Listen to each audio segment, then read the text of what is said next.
ஐஷா சேனலுக்கு உங்களை வரவேற்கின்றோம்.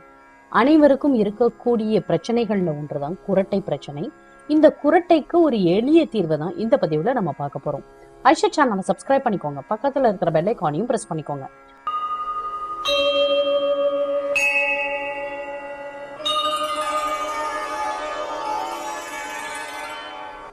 ஐஷா சேனல் நண்பர்களுக்கு அன்பான வணக்கங்கள்.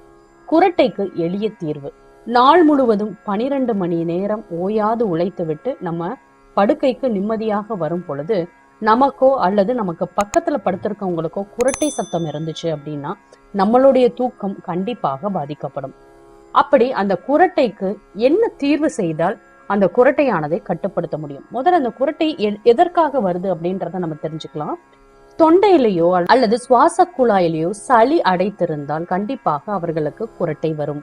அது சிறு குழந்தைகள், பெரியவர்கள், 60 வயசுக்கு மேலதான் குரட்டை வரும் அப்படின்றதெல்லாம் கிடையாது. சுவாச பாதையில யாருக்கெல்லாம் பிரச்சனை இருக்கின்றதோ அவர்களுக்கெல்லாம் கண்டிப்பாக குரட்டையானது வரும். முக்காவாசி நெஞ்சு சளி இருப்பவர்களுக்கு குரட்டை சத்தமானது வரும். ஒரு சிலர் என்ன செய்வாங்க, இந்த குரட்டை மல்லாக்க படுக்கும் பொழுது குரட்டை வரும். அதனால ஒரு கணிச்சு, அதாவது ஒரு சைடு படுத்துக்கிட்டாங்க அப்படின்னு சொன்னா கண்டிப்பாக குரட்டையானது கட்டுப்படுத்தப்படும். ஆனா அவங்களுக்கு முழுமையாக குரட்டையானது நிற்காது. இப்படி முழுமையாக இந்த குரட்டைக்கு ஒரு தீர்வு காண வேண்டும் என்றால் அதற்கு தேவையான பொருட்கள் என்னன்னு பார்த்துக்கலாம். மஞ்சள், ஏலக்காய், தேன், இந்த 3 பொருள் இருந்தால் போதும்.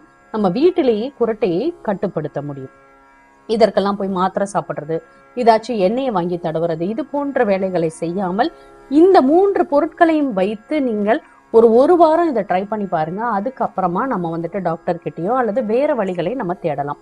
ஆனா ஒரு வாரம் இதை தொடர்ந்து செய்தாலே போதும், கண்டிப்பாக குரட்டையானது குறையும் என்று சொல்லப்படுகின்றது. 1/4 ஸ்பூன் மஞ்சள் பொடி, ஏலக்காயை தட்டி போடுங்கள்.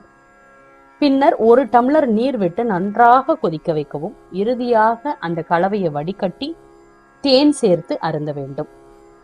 இரவு தூங்க போறதுக்கு முன்னாடி ஒரு 50 மில்லி அளவுக்கு இதை குடிச்சிட்டு அதுக்கப்புறமா நீங்க படுக்கைக்கு போங்க. குரட்டையானது கண்டிப்பாக கட்டுக்குள் வரும். இது எவ்வளவு மஞ்சள் போடுறது, எவ்வளவு வந்துட்டு ஏலக்காய் போடுறது அப்படின்னு கேட்டீங்கன்னா, ஒரு அரை ஸ்பூன் அளவு மஞ்சள் தூள் போட்டுக்கோங்க, 2 ஏலக்காய் போட்டுக்கோங்க, 1 கிளாஸ் தண்ணி. இதை நல்லா கொதிக்க வைங்க. வடிகட்டி ஆறின பிறகு தேன் சேர்த்து அந்த தண்ணீரை குடித்து வாருங்கள். இதுல ரொம்ப முக்கியமானது, நீங்க பயன்படுத்தக்கூடிய மஞ்சளானது கடையில வாங்கக்கூடிய மஞ்சளை பயன்படுத்தாதீர்கள். விரலி மஞ்சளை வாங்கி அரைத்து சுத்தமான மஞ்சளை பயன்படுத்துங்கள். கண்டிப்பாக குரட்டைக்கு நல்ல ஒரு தீர்வு கிடைக்கும். இதை நைட் நம்ம குடிச்சிட்டு படுக்கிறதுனால நம்மளுடைய சளியானது குறையும். நெஞ்சு சளி இருந்துச்சுனாலும் குறையும். அதாவது சில பேருக்கு தொண்டையில வந்து அடைக்கும் சளி, ஆனா வெளியில வராது. அந்த மாதிரி பிரச்சனை இருப்பவர்களுக்கும் இது ஒரு நல்ல பானமாக இருக்கும். தொடர்ச்சியாக 1 வாரம் நீங்கள் குடித்து வாருங்கள். குரட்டையானது கட்டுக்குள் வரும். மேலும் இது போன்ற தகவல் அறிய ஐஷா சேனலை சப்ஸ்கிரைப் பண்ணுங்க, ஷேர் பண்ணுங்க, உங்களுடைய கருத்துக்களை எங்களுக்கு பதிவு பண்ணுங்க. நன்றி, வணக்கம்.